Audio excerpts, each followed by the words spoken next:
li woon wonni na waaye ki woon moo ngi fi woon ba tey daan def saa bu waxee ngir bëgg jàmm ñu ni de yee fitna waaye saa su ne cell jàpp njàmbaram ku nekk na anamu yaakaar ni moom dong moo fi mën a indiwaat jàmm. On peut vous considérer comme des nervis, mais pas des policiers. Parce qu'un policier ne tire pas sur vous. Vous ne pouvez même pas évaluer le risque et le danger. Moi, là où je suis, qu'est-ce que je peux vous faire? Quel risque y a-t-il de charger un fusil à pompe pour tirer sur ma voiture? C'est ici que ça se joue. Ça se joue ici dans la tête. Vous n'êtes pas des criminels, vous êtes des citoyens sénégalais. Demain, on va se retrouver dans la rue, vous et moi. Probablement, on n'est même pas là. Macky Sall jarul li mu leen di def foofu bu leen ko nangu soo tiré woon nit dee après lan nga ci gañ absolument donc utilisez vos cerveaux. noonu ñu koy bañ te naa na dem loolu la seeni làmmiñ di wax ngir tiitaange ngir seeni njaaxum waaye seeni xol gëmu ko ndax saa bu nu jaaxlee jàpp nañu ne jëmmam joojee moom rekk moo fa mën a indi jàmm.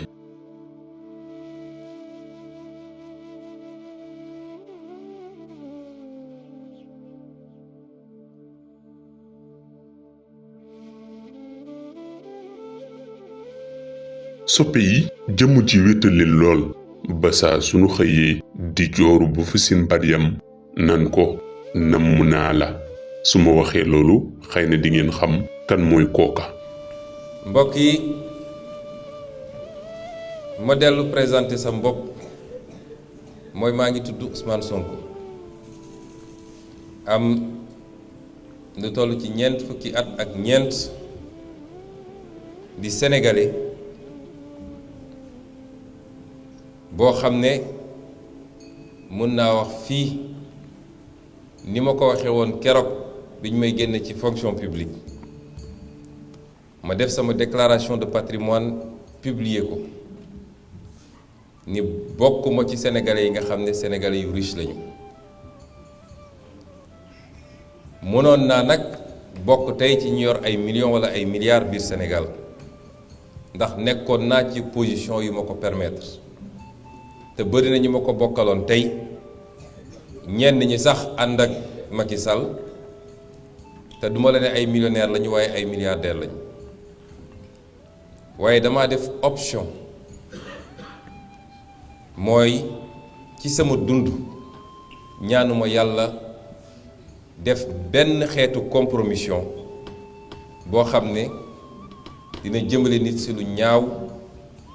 dina la jëme nit ci lu bon rawatina nag ci wàllu alal goo xam ne moomuloo ko walla lewu la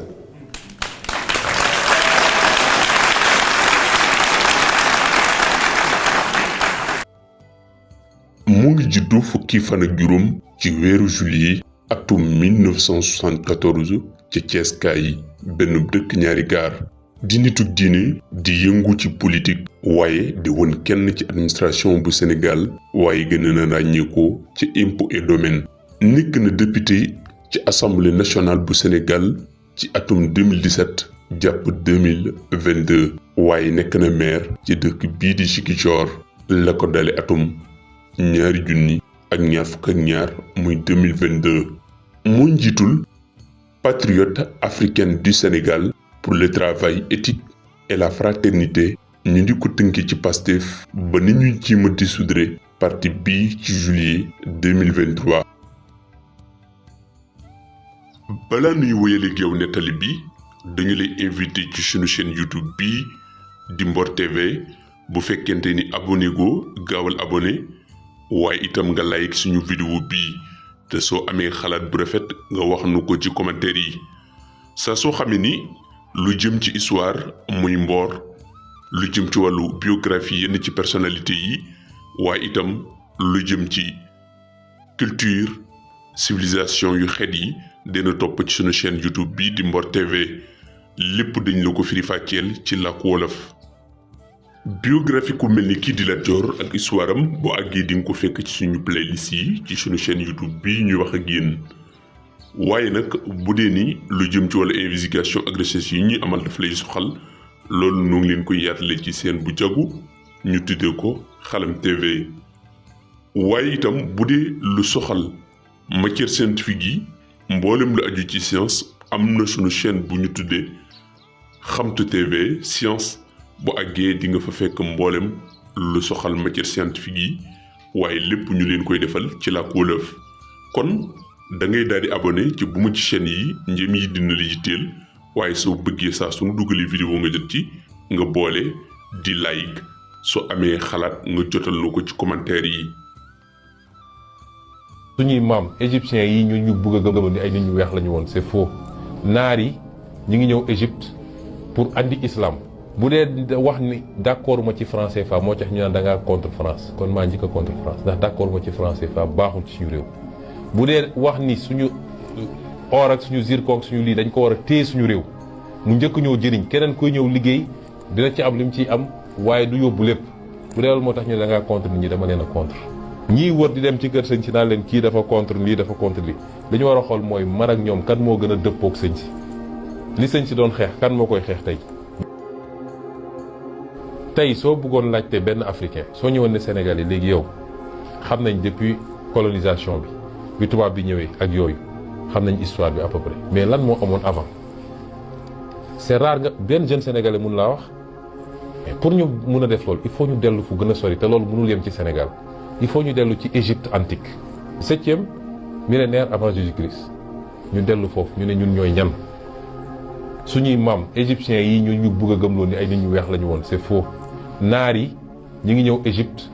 pour andi islam donc bi yoon ci yàlla Mohamed ñëwee ça c'est combien de siècles après la fin de l'Égypte. Cheikh Anta Diop a démontré que les Égyptiens ay nit ñu ñuul la ñu woon te li jiitu ci Égypte mooy basse Égypte bi nga xam ne mooy l'Égypte nubienne diggante Soudan ba Éthiopie foofu la Égypte commencé moo tax man dem naa ba Soudan soo demee foofu pyramides yi Soudan la ëppee mais pyramides yu ndaw la foofu la ñu commencé def ay pyramides. le delta mooy Égypte ci kaw après lañ ko andi bi crue fleuve bi di wàññeeku crue bi gars yi def des travaux pour sëkk boobu la ñu commencé defar le delta du Nil donc loolu Cheikh Anta Diop prouvé na ko tubaab yi ne Cheikh Anta Diop li mu doon wax yëpp ay waxu daanu sareet la lan moo war a tax man ma gëm tubaab bi te du ma gëm Cheikh Anta Diop te mu prouvé ko scientifiquement donc suñu histoire li tax loolu am solo soo demee tey ci chinois bu am 8 ans boo ko waxee daf la naan parce que dañ leen ko jàngal école dañ naan ñun chinois nous sommes la plus grande civilisation ci àdduna parce que ñun suñu civilisation def na 5000 ans parce que dañ naan ñun bi ñuy tabax muraille de Chine tubaab yi ñu ngi woon ci lëndëm bi ñuy def la route de la soie tubaab yi dañ doon ñëw di ut si ñun kon ñun dañu war a dominer le monde xam nga kooku am na histoire fu sori. le turc te dit la même chose le persan te dit la même chose tubaab bi même chose mais africain boo ko laajee il peut pas te donner des références donc ñun dañu war a dellu période antique doog a ñëw période médiévale mooy ngan jëm maamu empire yi ñu fi amoon empire du Mali ñëpp dégg nañ ko dafa ñëwoon fi ba Sénégal empire du Ghana ñëpp dégg nañ ko empire du Songhai dégg nañ ko empire du Monomotapa dégg nañ ko la civilisation éthiopienne ñëpp dégg nañ ko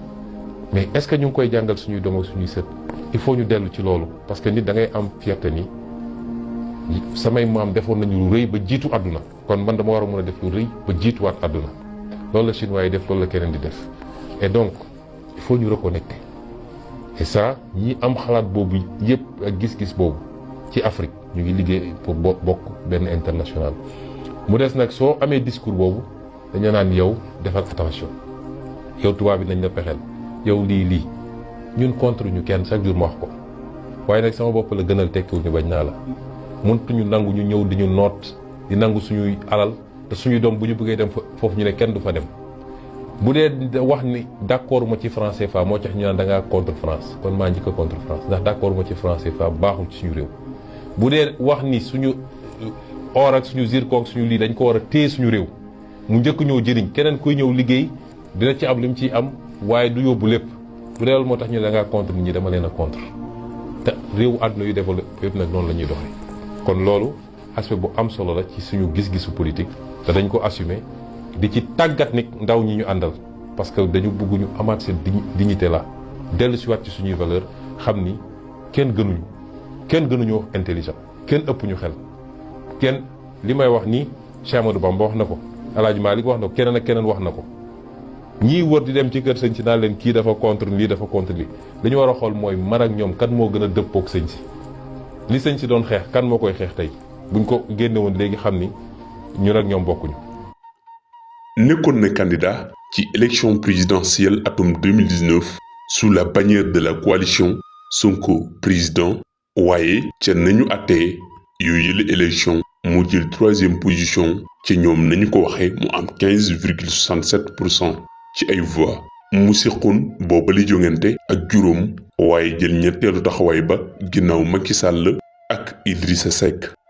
tuumal nañu ko kiif ci atum 2021 ak menace de mort jaare ko ci senn ndaw su ñàkkun kilifa ngir bëgg ko xañ crédibilitéem turam bayreem waaye darajaam waaye itam fexeet ba dootu mënatee nekk candidat wala président ci réewum Sénégal. tribunal nag mu ngi ci cappaandaw gi Mamour Diallo ñu ngi koy soutenir di ko ñaanal yàlla jàppale ko ci dossier bi. ku ne di wax loo xam. vidéo yu réel am na lu leer laa la wax. cette affaire là. te li ci gën a garaaw. avant ma gis les images vidéo xale bi ni mu wax mais pour Adja Sarr non. Parce que gis naa ko il a eu à voir des images d'Ousmane Sonko ça je l'ai dit parce que. yow gis nga image yooyu il faut aussi Sonko dugg ci jacuzzi ñaari xale yu jigéen tiim ko beneen bi gis naa ko mook Adji Sarr ci jacuzzi bi. au lieu mu tontu ci loolu mu ne Macky Sall Antoine Diome ak Bassirou Guèye ñoo ma complot sëñ bi waxul dëgg. di Adji Sarr yor muy mën a keneen ak keneen ñi ko xam dañoo néew. man nag tey ci assemblée bi le temps m'a donné raison ci député bi ñuy wax Ousmane Sonko. ñi mu àndal. kan Ousmane et voilà ñi def soi-disant di ko soutenir ñooñu ñoo ko doon chantage ba def vidéo bi. ñoo doon chantage kan. Ousmane Sonko. ñoo doon chantage Ousmane Sonko ba def vidéo boobu. ba def vidéo. waaw. vidéo xam dañ la jàpp ci affaire massage. ñu ñëw ne la jigéen ne la da nga ko violé yow nga war a am sax. yaa waroon njëkk daw tribunal pour que ñu atte la yaa waroon njëkk da taxaw tribunal nga atte la ñu leeral la yow ngay bëgg a laqatu ci ay affaire loolu. les images vont sortir dañuy gisal seen bopp je crois il le faudra quand même. boo may jàpp mën a am quoi. moi je prends de la responsabilité personnelle. ñëpp ñooy release vidéo Sonko yi en même temps. vidéo yi même heure. vidéo mi ngi ci yow. ñun ñoo yor lépp. Mamour Diallo ñu ngi koy soutenir di ko ñaanal yàlla jàppale ko ci dossier bi ba yàlla dimbali ko ci ba dossier bi mu réussir ci ñi nga xam ne ñooy greffier yeeg magistrature bi ñi ci nekk gendarme yi ci dugal seen loxo ñëpp. vidéo lan la. xanaa yi mu seq Adji Sarr. donc yow da ngay confirmer ne am na vidéo yu leer. yu ñu mën a teg ci table bi mën a teg ci table bi vidéo am nañu ko am. gis nga ko. man gis naa ko kay. seetaan nga ko. seetaan naa ko kay. koo gis. Ousmane Sonko ak Adji Sarr. ci bat donc du ay tuuma. non da nga ni am ngay firnde. waaw yu lay wan ni du ay tuuma. non xam nga da nga ni complot la ma ne la man am naa firnde ni du complot. du wax ak n'importe qui ci preuve bu mag ba mu yor. Adji Sarr. ci ban anam. anam bu doy waar kay boo xam ne kenn mënu ko wax ci télé ak rajo comme jëkkër ak jabar. maa ko bamtuwaat ma bëgg ngeen bind ko tey li ma leen wax du dëñ. kon yow gëmuloo complot. gëmuma complot benn complot amu fi dañuy wax rek benn complot amu fi il faut pas waxu complot naafeq rek koy wax. te nag ñun dañoo bari ay naafeq suñu biir. te commencement ba laa xam ne vidéo am na sa commencement ba. ci fan nga ko jëlee. non de du ma wax fu ma ko jëlee mais xam naa ne mais vidéo bi du man rek maa ko am wala du man rek maa ko gis. sànq nee naa leen am na preuve yoo xamante ne ni yu Adji Sarr am man xam naa. la vidéo existe Ousmane Sonko moo la gën a xam ne vidéo am na te ñi mu jàpp ne ñoo koy défendre ñooñu ñoo tax vidéo bi existé parce que ñooñu dañ ko doon chantage. wax naa ko d'ailleurs la garde su ma jëlee vidéo yi yëpp génne ko bu ñu wax ne ay bopp yu dagg yi demee noonu mais je crois boobaa jàmm dina jeex. mais dañoo bëgg justice rek mais suñu collègue bi nan nan ko àtte nga jàpp réew mi ku ne nga naral ko ana 94 milliards yi. moo tax ñu def vidéo bi am pour luy suturer di naan chantage nañ ko ba seen xol sedd après nag voilà ñi war a jot ci affaire bi ba affaire bi éclaté parce que ñoom tamit gis nañ ci seen intérêt donc voilà. mais bu yëpp génnee bu ñu gis en direct bu ñu wax ne noonu ay montage la yu demee noonu. je crois bu boobaa jàmm dina am. Baye Mbaye Niass li mu wax ci Adji Sarr loo ci xalaat il a été aussi aussi proche de Adji Sarr. laaj naa ko Adji Sarr mu ne waxul dëgg bu ne wedd na sëriñ bi dafa rus sëriñ bi rus la na ma. maanaam Mamour mosul toog ak Adji Sarr mos ko gis audio yi du moom loolu moom on en est convaincu. te moo ko wax génnee ko ci gémminam. ñun ak moom parce que ñun bu ñëw fii di wax loo xam te ni Mamour xamu ko wala loo xam te ni mooy loolu. mais ma audio bi ma dégg. dama dégg ñu naan ko tant que procès bi jeexul. mënoo génn mënoo am passeport. docteur moo bind mais nga ubbale dëkk bi woy certificat médical bi dafa vide entre 3 heures waxul 3 heures 3 heures doo ko jël en temps plate bi buñ ko jëlee borom xel yi laay waxal bu ma la nee ana 3 heures da nga naan 3 heures a ngi nii am de ñu kepp lii raatal entre 3 heures 7 heures 7 heures du moo nekk fii ak fan 11 heures 11 heures moo nekk nii moom xam na ne ku nit porté plainte nit ci Sénégal fa mbaxana doon benn rek lañ ko mën a lijjanti. Sénégalais yi bu ñu xamoon ci lu ma toog wallahi lazim këram lañ koy délosé yóbbu ko directement police. cité fenkat cité fenkat am na yowmal xiyaam. fenkat yëpp am nañ fa 2 chambres salon. ñoom phénologue yi rek buñ xëyee dañuy daje di waxtaan ñoom fenkat yi. daw daje yu neex ku ne di wax loo xam. fenkat yi ci réew mi ku ne am nga numéro kër ci cité bi. ah ouais. ñii 1 ñii 2 ñii 3 dañuy dajaloo di waxtaan.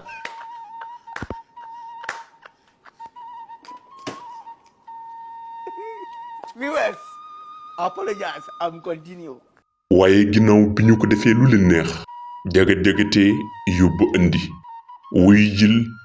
woteel. toju weeram barikade ko def ko lépp lu ñu xalaat ci lu nit munul xalam mbadi ko gëm mu jéenan ko acquitté ni ko li ñu la doon tuumaal lépp dara amu ci 1er juin 2023 waaye ñu condamné ko 2 ati prison ci ni ko yow da nga doon amal li ñuy tuddee corruption de la jeunesse mu nekk bopp li ñu xam ci histoire ndax nag yàlla njëkk daan boobaak léegi wax ci suratul Baqara at yu tegal lu bari la te mooy inni kañu jaa'ilun doon tuddee fil ardi Socrate xalifa. nekkoon benn philosophe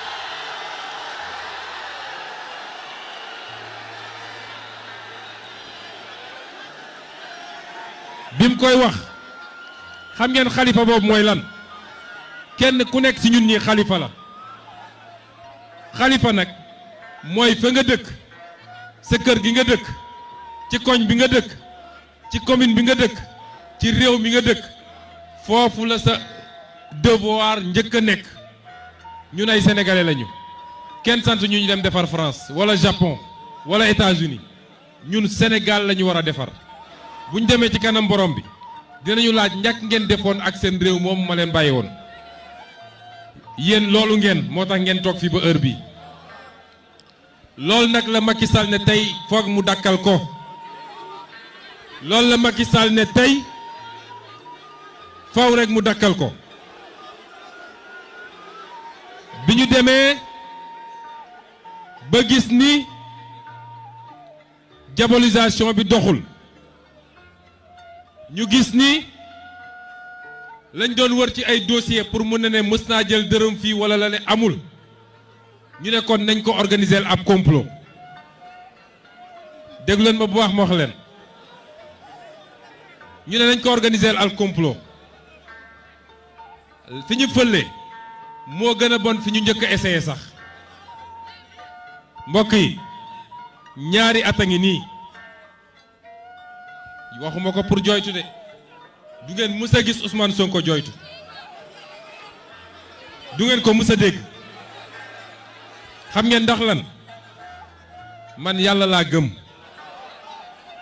yàlla dama koo gëm wóolu ko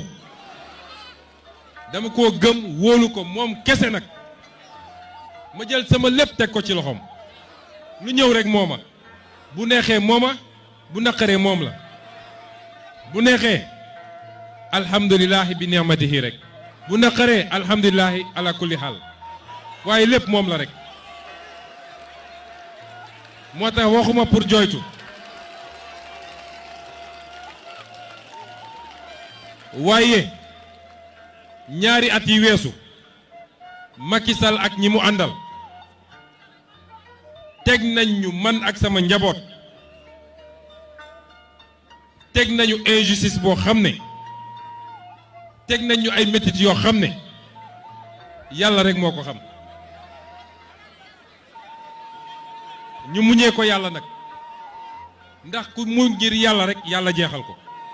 waaye ba ñu demee ci 4 janvier 2024 cour suprême bu Sénégal daal di confirmer condamnation bi nga xam ni moom la ñu tegoon ci kawam ginnaaw bi nga xamee ni duural nañu ko lii di diffamation mu yàq der ci ginnaaw boo xam ni daa am kook ay àttekat ñoo ko saytu ba ni moom kat ministre la woon ñu dénkoon ko ay yëf waaye li ñu ko dénkoon jaarale ko yoon moom mii mu jaarat ca wax joojee ñu waxoon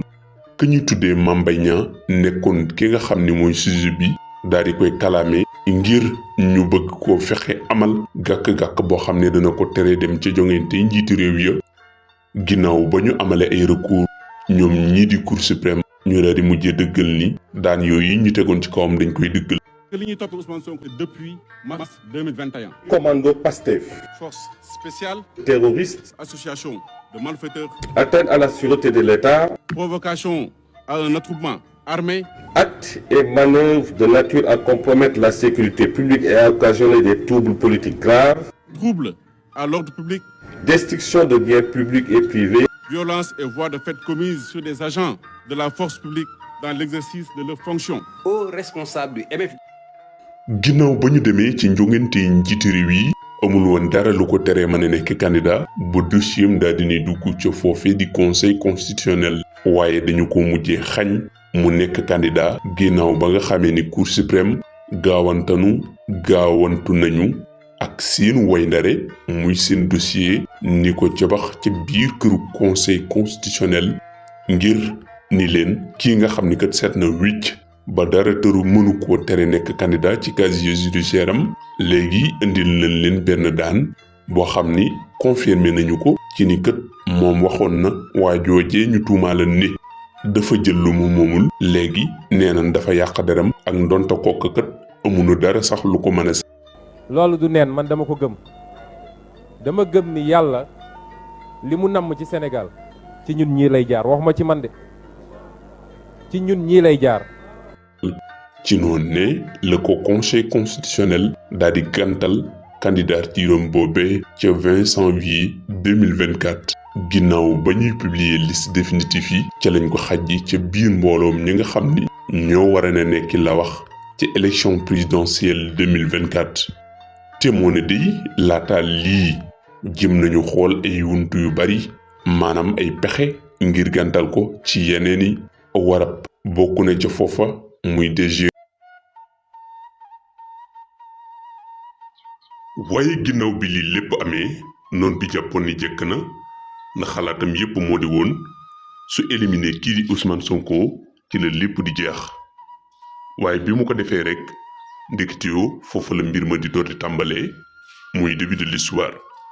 foofu la ni ki nga xam ni mooy candidaam mooy Bassirou Diomaye ni mbooloom Bas mooy Diomaye waaye Diomaye mooy Sonko te Sonko itam mooy Bassirou. lii mën a yeggali mbir mi mooy na ngeen génn massivement dem jëli carte yi ndax carte yaa ngi ci lieu de distribution yi lu ci bëri jëlee juguñ ko génn leen massivement jëli carte yi.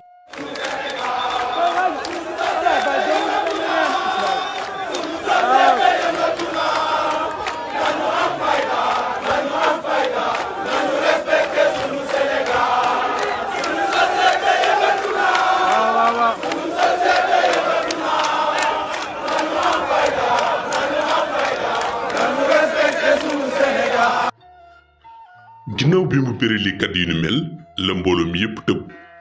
daan ni Bas mooy Sonko waaye Sonko mooy Bassirou loolu nag détermination bu metti ak dogg gu metti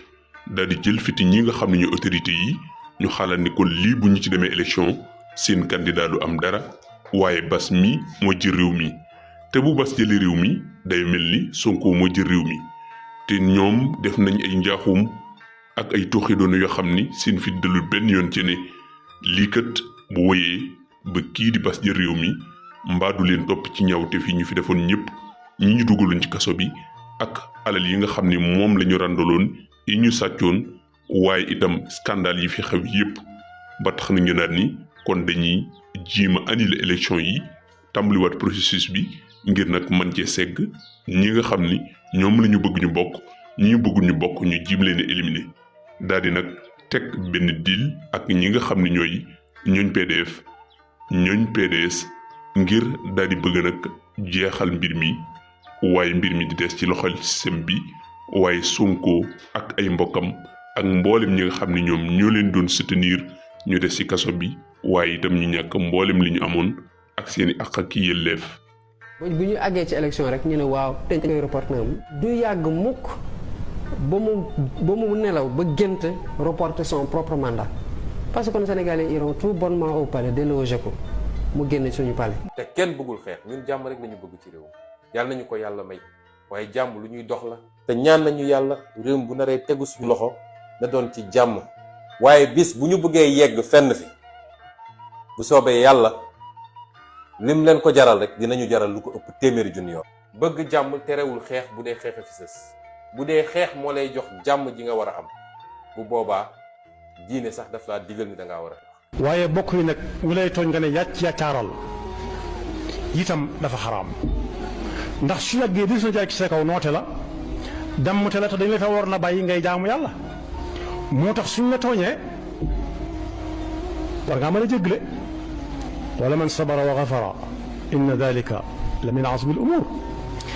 waxtaan ak masla ku ne xam na ma nitu jàmm la mais nag am na loo xam ne duma ko nangul doomu aadama duma ko nangul kenn.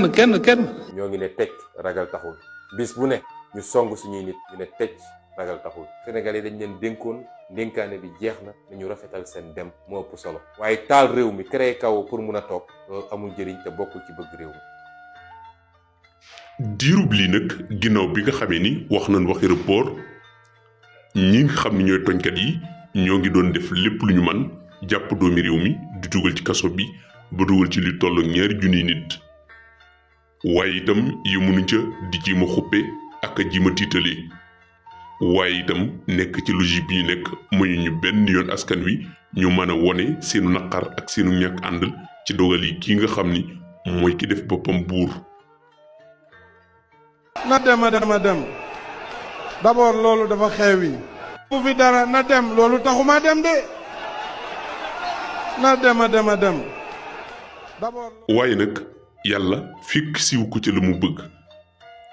ak li mu mën a jàpp lépp ak li mu dugal ci kaso bi li mu bari tëriwut doomi réew mi ànd ak seen détermination seen bëgg réew seen patriotisme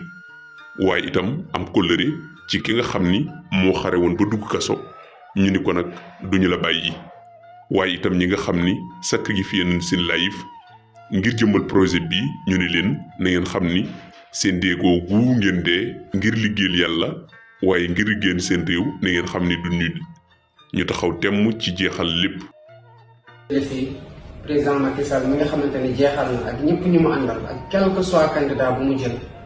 mooy carte électeur kon loolu amul benn citoyen boo xamante ne war na ko sàggane suñu xel nag dal na waaye mën ngeen ko gën a dalal li tax mu dal mooy ñëpp dañu doon wax ne est-ce que ndaw ñi nga xamante ne ñoo porté projet Pastef ñu ngi bindu ñu bari ci ñoom amuñu ay carte d'électeur xam naa ne bu fekkee ne ndaw yi jot a am carte d'électeur rek te jëluñu ko farlu nañu si dem récupérer ci seen carte d'électeur ci béréb yooyu ak ni ñu gisee nii ñu ko amul dem di ko wuti ji buñ ci taxawee taxawaay bu war yaakaar naa ne lii di victoire bi ci élection présidentielle 25 février 2024 mën nañ ko am midi. kon ñu ngi woo coordination départementale yi section communale yi cellules yi mouvement yi bu ñu xeeb dara bu ñu gisee sax ci village yi koo xamante ne mën na gàddu ndëndam wala tamam wala boolam di tëgg di wax nit ñi dem leen ngeen bindu ji na ngeen ko def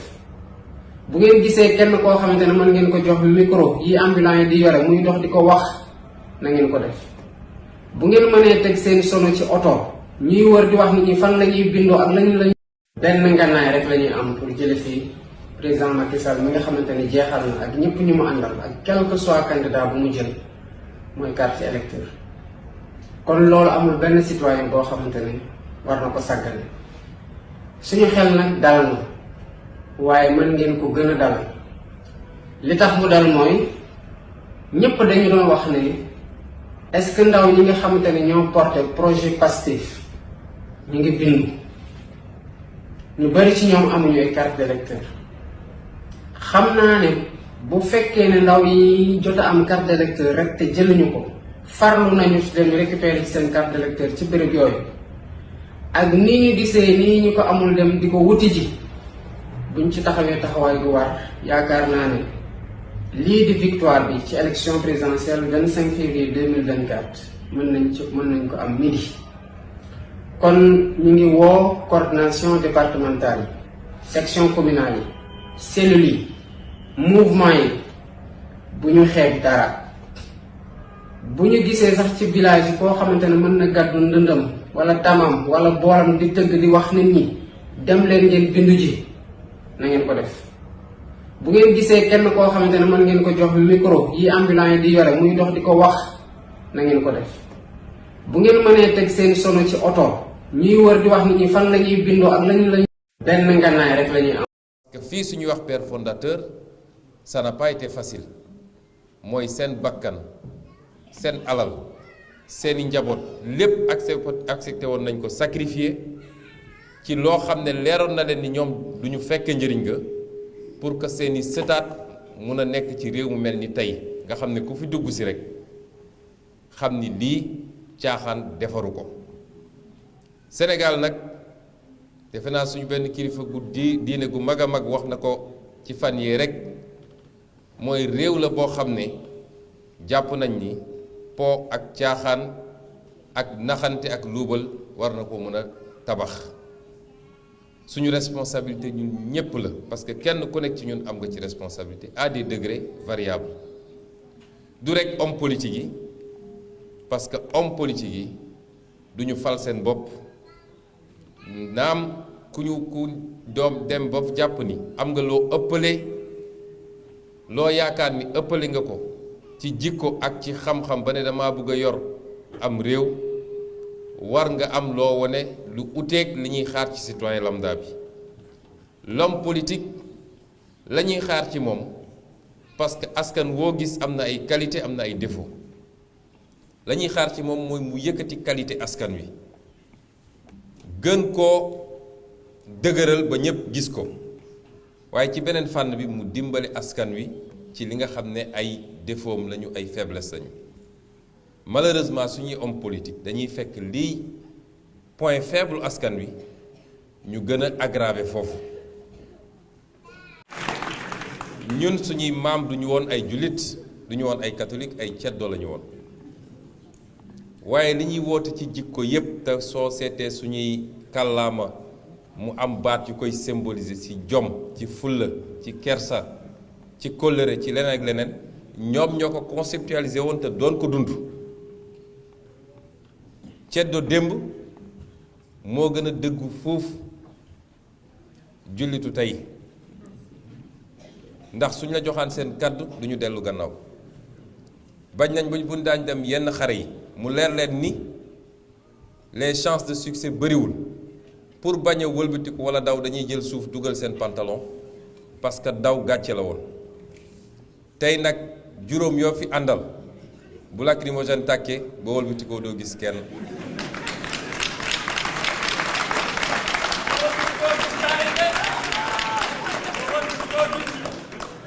kon ñun dañu war a xam suñu bopp wallahi amul kenn ku ëpp potentiel Sénégal la ñuy wër si fii ma nga suñu dëkk on a tout le potentiel pour yor suñu bopp développer suñu bopp ndax réew moo xam ne ci 196 kilomètres carrés am nga position géographique boo xam ne tey ci suba am na ku ma fi doon waxtaanal fii muy ingénieur aérospatial li ma bind ci livre bi moom daf ma doon wax la même chose mais jox ma ci ay firnde scientifique ci position bi nga xam ne dem na ba ne ma Sénégal mooy le centre du monde stabilité bi ñu mun a am ba ci flux réseau télécom yi mënul am feneen kon réew bi ñu am position bi ñu am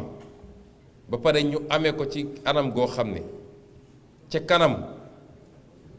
am nga accès à la mer sur 718 kilomètres ak liñ ci mën a def yépp ci ressources halieutiques ak ci possibilité navigation maritime desservir àdduna yépp waaye ñu am ci léegi yàlla may ñu gis ci nag lu bari ci pétrole ak gaz su loolu amuloon sax ba léegi lu bari la nga mën a am ci gannaaw possibilité de développer agriculture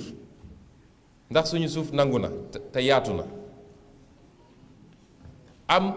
sous-sol boo xam ne lépp mu nga ci am une population composée majoritairement de jeunes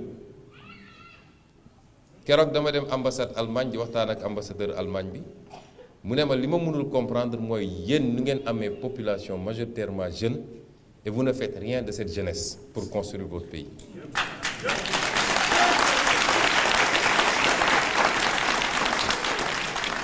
nga dellu suñu ne réew ma am na stabilité suñu wax stabilité mooy ñaanuñu ko yàlla bu mu sàmm mooy musuñoo vivre coup d'état guerre yi am Afrique musuñu koo am yëngatu bu ndaw bi am ci benn parti réew mi defe naa eggagul fu ñu mën a ne guerre am na Sénégal ñu am chance bu extraordinaire boo xam ne tey ay nitu politique wala ay nitu système bi parce que suñu nee nitu politique rek dañ koy réduire waaye nitu système bi pour mën a rek toog ci nguur jaral na leen ñu taal Sénégal mooy lu ñu mës a am ci valeur suñu matière première bu gën a précieuse mooy jàmm ji ñu am diggante sénégalais yépp du ci xeet du ci ethnie du ci diine nga xam ne soo xoolee Sénégal te loolu dafa jiitu sax diine yi fi nekk ndax bi sénégalais yi di kalante diggante ethnie ak ethnie bi ñuy kalante diggante sant ak sant diine egseegu fi woon kon loolu nga xam ne mooy suñu principale matière première ci juróom-ñaari at yi weesu gis nañ ni c'est menacé parce que pour la première fois ñu commencé fi tudd ay mbirum ethnie ay mbirum diine te ñi koy tudd ñépp benn motivation la mooy politique ak ŋànk pouvoir wala ñi yor pouvoir jox la xaalis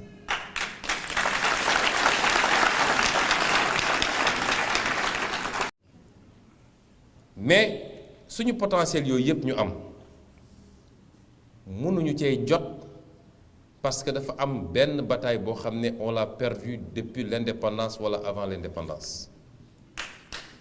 te bataille boobu ku ko gañewul doo développer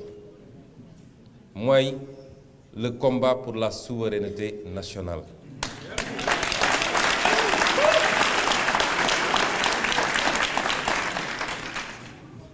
xam nga fi mu toll nii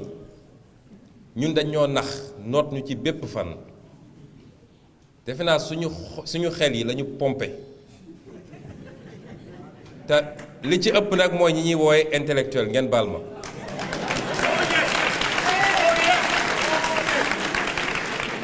mooy suñu xel yi dañ koo dëxëñee noo xam ne mujj gi dafa jur complexe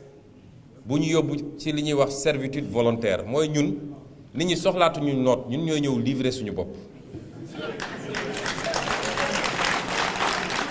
ndax sénégalais intellectuel boo mun a toogal ne ko lii di suñu ressource naturelle te bi indépendance ba léegi parce que léegi la coow li bëri ci pétrole ak gaz parce que pétrole ñëpp xam nañ ni bokkul ak yeneen ressources yi mais depuis ñu commencé exploiter suñuy phosphate ak ñoom seen ba tey jii ak li ñuy exploité ci yeneen yi ñoom zircon ñoom nangam amuñu ci dara nga mun a taxaw ne lii il faut qu'on mette un terme te loolu dafa laaj ñu remettre en cause tous les contrats qui ont été signés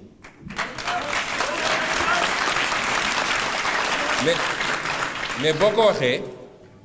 ay intellectuels ay hommes politiques ñooy le lendemain ñooy njëkk a def déclaration waaw c'est un utopiste lii c'est pas possible kii dafa bëgg a déstabiliser réew mi signé nañu bopp noppi loolu mooy lu ñu noot ku ñu noot sa xel ba jàpp nga ni mënatoo fireeku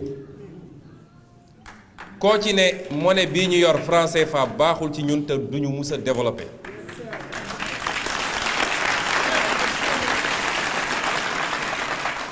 mën nga andi argument yu pertinent yépp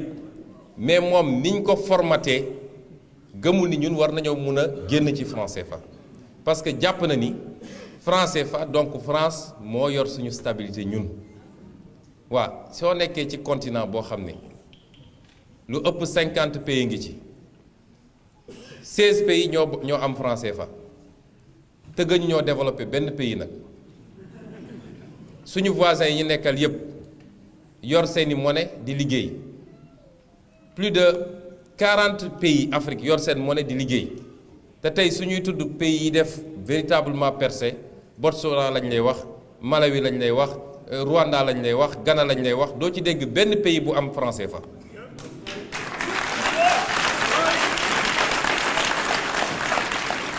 mais am na nu ñu formaté ci suñuy conscience ba jàpp nañ ni ñun mënatuñu moom suñu bopp kon premier combat bi mooy gagner le pari de la souveraineté te ngalawaay nañu fexe ba lii ñuy dëgmal muy élection présidentielle kuy candidat Sénégal war nga wax ci yi may wax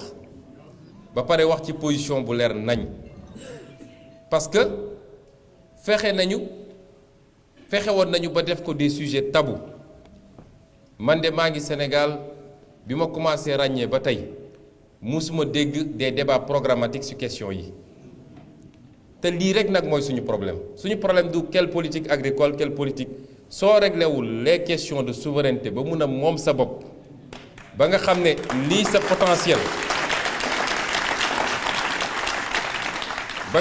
sa potentiel yépp tegu na sa loxo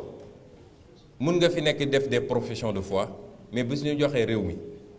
avion ngay jël dem groupe consultatif ne dimbali leen ma ngeen lebal ma mooy li waa ji di def rek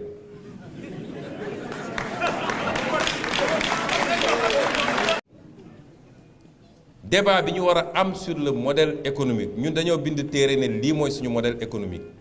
te li ko lal yépp nag mooy réew mu amul industrie du développé ça c'est une loi élémentaire réew mu amul industrie tey Sénégal suñu économie yëpp secteur tertiaire moo ko tiré 64% de notre économie réew moom du développé dañuy sonn rek mais du développé parce qu'on ne crée pas de valeur ajoutée industrie mooy permettre nga transformer jëlee secteur primaire yóbbu secteur tertiaire créer valeur ajoutée mooy permettre nga exporter avec de la valeur ajoutée mais moo lay permettre surtout de créer des emplois réew bu amul loolu du développé loolu buñ ci sonn sax ngeen góorgóorlu ba laaj ko candidat yépp ni ma ko laajee premier ministre tontuwuma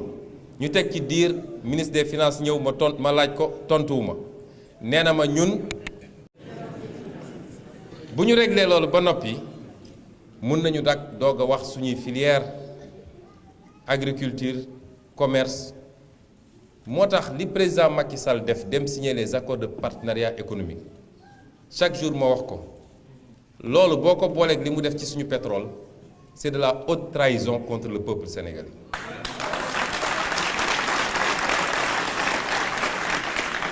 parce que munoo dem jël engagement ubbi sa économie par rapport ak ay puissance yoo xam ne mais est-ce que vous croyez que béykatu sénégalais bi nga xam ne su tawul sax mu jaaxle mun na compétir ak béykatu allemand c'est pas possible réew yëpp dañuy protéger wu coow ji am actuellement yëpp ci acier bi diggante président Amérique bi fi nekk ak Chine ak Turquie et cetera mais protection la du leneen amul réew bu dul protéger wu fii président Ulysse Grant nga xam ne je crois mooy 17e président États-Unis bi Grande-Bretagne ñëwee ne ko dañu bëgg accord de libre échange daf leen ne yéen da ngeen toog pendant 200 ans da ngeen surprotéger votre économie ba def votre révolution industrielle ba développer. Maintenant que vous n'avez plus rien à gagner dans le protectionnisme, vous venez nous proposer le libre-échange. D'ici 200 ans, ñun Amérique bu ñu defee loolu ba noppi ngeen dellu suñu waxtaan.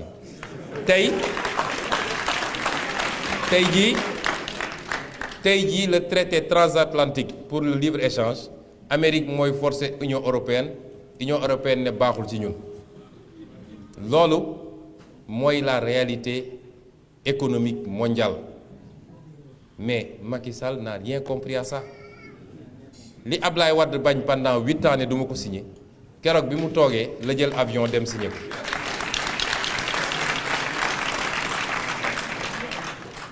kon protéger sa économie bi ñuy poser débat sur les grandes surfaces françaises qui débarquent daaw bi ma koy assemblée lu ne dégg naa ko tey ñooñu doon wax ñooy ñëw naan dama bëgg a gisee ak Sonko parce que problème bi egg na foo xam ne. Mais patriotisme dafa am solo ci réew mënuñu am suñu propre économie noo mënee concevoir Sénégal tey ñu war a am des budgets de milliards pour consommation carburant ci suñu administration ak suñu état Touba Oil ne fi Elton nekk fi Aydon nekk fi EDK ne fi keneen ak keneen ci ay opérateurs sénégalais nga leen fi ne ñukk dem jox ko Total wala Shell c'est inadmissible parce que c'est l'impôt des sénégalais war nañu fexe munoo muusa ki waane ba administration française jënd beneen oto bu dul Renault wala Peugeot le privé français ku nekk mun nga jënd loo neex mais administration xaalisu français yi dañ koy delloo ci waa France mais ñun suñu réew dem nañ tey ba li ma wax léegi rek nekk fa français wala nga nekk fa turc wala nga nekk fa marocain moo gën nekk fa sénégalais ça la réalité su ma koy waxee noonu nag bu ñu jàpp ni c'est de la xénophobie man nee naa démb réew yooyu sax dama leen naw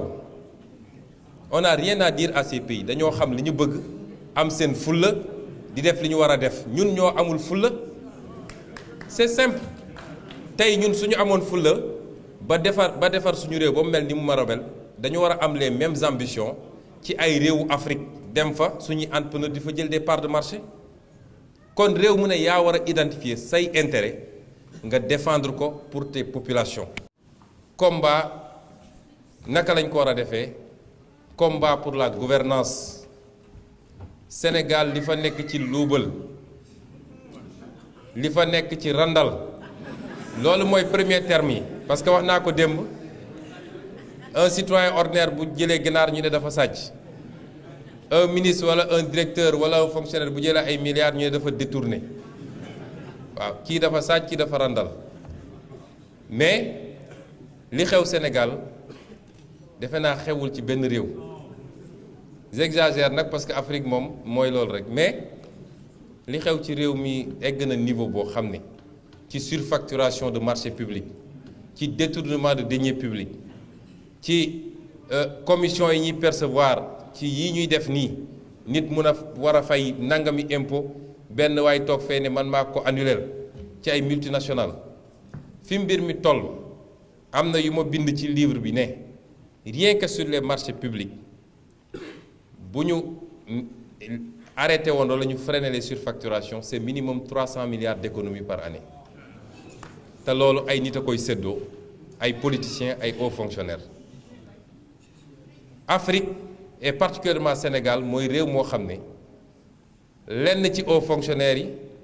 ak lenn ci politique yi ñooy les richards hommes d'affaires yi ñooy daw ci gannaaw ñooñu loolu mënoo ko gis fenn parce que fonction publique ak fonction politique nit mënu cee am ay millions ku ko ci am dafa sàcc c'est pas possible mais loolu beneen question bu muy poser mooy la question de la citoyenneté parce que loolu su amoon fii États-Unis peuple bi yépp mooy génn manifester réclamer que la lumière soit faite bu amoon Norvège noonu bu amoon France noonu barki dem bi mu amee Brésil ay millions de personnes ñoo gën di manifester ba ñu daaneel Dilma Rousseff bi mu amee Corée du Sud même chose mais Sénégal su ñu newoon xamuñu sax mais nit ñaa ngi leen di yéegal léegi des Sénégalais prennent leur responsabilité wax Sénégal nga mun a ne sàcc nañ fi 150 milliards nit ñi waxtaane ko ñaari fan ci salon yi gars yi am na ñu def ak une bonne partie de la presse ñu suulaat mbir ma waaye suba ba ngoon jot ñi ngi topp ci ay détails yoo xam ne vie privée jàmbur diw def na lii di def na la alors que coow li newul foofu coow li mooy li ñu bokk ñun muy suñu alalu réew naka lañ ko yore ak su dee yorin gi rafetul ana la conscience citoyenne bi war a tax nit ñi jóg parce que bu ñu ne woon lii am na ci réew mi 500 000 Sénégalais génn dem place de l'Obélisque wala ñu ne ñu ngi marché dem vers le palais léegi nga gis problème de lumière bi ñu def ko ci mais tant que nit ñaa ngi toog fu ñu toog koo ci romb ci mbedd bi mu ne la félicitation encouragement sallaaw ñu ngi sa gannaaw li ma wax démb rek ñun soxlawuñu kenn nekk suñu gannaaw sénégalais nekk sa gannaaw sax wóorul na la jiitu rek wala ngeen ànd lii ma wax nii yépp nag te foofu laay daanelee mooy ñun ñëpp on doit travailler à rassembler les Sénégalais tous les discours de division des Sénégalais ñun ñëpp on doit travailler à les combattre. Un Sénégalais est un Sénégalais, il n'a pas demandé à naître au Sénégal. mënuñu am fierté bu ëpp fi ñu dëkk ñun nga xam ne yàlla moo ñu ko tànnal te tàgguwul kenn ndax bëri na peut-être ñoo xam ne ci Sénégal yàlla su leen tàggu woon dañ ko naan man kaana laa bëgg a nekk comme nag yàllaa ñu tànnal loolu mënuñu am lu ëpp Sénégal yàlla su ko neexoon sénégalais yépp nekk benn xeet dong wala benn ethnie dong wala benn diine dong waaye loolu mënul am parce que yàlla ni mu bindee àdduna da ko bind ci diversité mais diversité boobu c'est pour que nit ñi di xamante et que nit ñi di enrichir mutuellement ku jóge Saalum wala nga jóge Fuuta boo demee Casamance gis culture bu uteeg sa bos mu doon découverte ku jóge Casamance dem Bawol gis fa culture bu uteeg sa bopp mu doon lu lay enrichir loolu rek moo tax yàlla di créer les diversités et donc c'est des diversités qui doivent nous enrichir et non pas nous diviser waruñu nangu benn discours bu jëm ci fànn woowu ñu ngi leen di gërëm